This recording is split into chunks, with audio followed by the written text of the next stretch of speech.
mentioned earlier, what I've done is I've ordered the Oklahoma Joe's Bronco Pro charcoal basket. And what you're seeing there is 16 pounds of charcoal. It's a full 16-pound bag. I just dumped it in. I'm gonna be putting it down in the Oklahoma Joe's Bronco.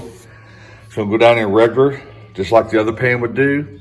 The only thing is I gotta do different is I just have to flip the heat deflector over. Yeah, so I'll just flip the heat deflector over like I just said. This charcoal pan will go down inside the Oklahoma Joe's Bronco. And it's gonna give me somewhere, I've watched a couple other videos where other barbecue guys have done this as well, and they have gotten as much as 32 hours out of this. So I've got I'm running a 14.5 pound brisket I'm gonna be doing today. And I'm just gonna put this on tonight, about 9 p.m. I'm gonna let it go, I'm thinking about 15 hours or so. And so I'm gonna let this go all night long. I'm gonna be able to crank this temp down, get it started really good, and get a good long burn out of it. So I'm looking forward to seeing how it does, how it performs. And I just wanted to kind of show you guys that so that you know I was doing that. So this is gonna be the first time I've actually taken my regular Oklahoma Joe's Bronco and have used the Oklahoma Joe's Bronco Pro pan in there. So we'll see how she does. So I'll just do it like I do the normal pan. Just take my hook, pick it up. Now it's quite a bit heavier because it's got the 16 pounds of charcoal in it. I'm just gonna take it over.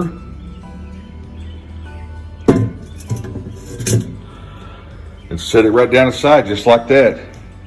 So like I was saying earlier, what I'll do is I'll put the heat deflector back in, but I will make sure that it's flipped upside down because you'll need that for the height. Otherwise the heat deflector won't fit. So we'll be lightening up here in a little while and getting ready to get this thing up and smoking.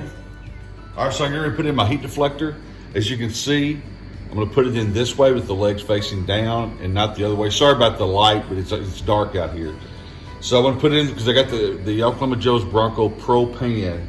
You've got to put it in this way, if you can see that, with the legs facing down to give more height to where to clear it. So let me stick it down in here. Hang on just a second to get my glove off. Just gonna open that up. I'm gonna go ahead and throw me an extra piece of wood there on top as we get this thing set to start. So I'll set that down in there.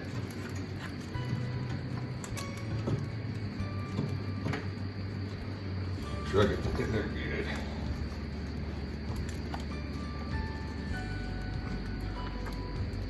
Go ahead and get my charcoal grid on there. Sorry about that, the smoke's getting me. I'm gonna shut it down. Hey, just a little something I wanna point out as I'm getting this thing up to temp. As you can see, my temperature is about 250. Hey, the key to this is that, leave this top damper wide open, but as the temperature starts coming up, normally I put my starters in and let them go about 20, 30 minutes with everything opened up.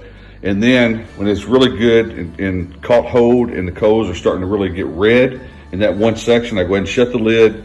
I leave the intake wide open as well as the exhaust.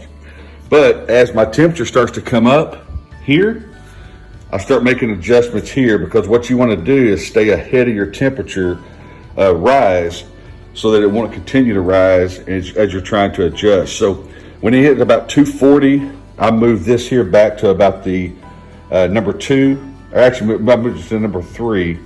And then when I hit 250, I went ahead and moved it on back here to about the 1, and I'll make some adjustments here in a little bit. So I'm gonna be cooking about 250, 270, somewhere in that range, but you need to catch that temperature rise early and go ahead and make your adjustments and let it kind of settle into that temp. The reason you wanna do that, the reason you wanna catch that temp early is because if it outruns your target temp, then it's going to continue going up, and then you're going to have your temp up around 300, 310, and you're going to have a hard time pulling it back in range. So that's why it's important to stay out in front of it, make those adjustments early, let the temp settle into it, and stay in control of that fire.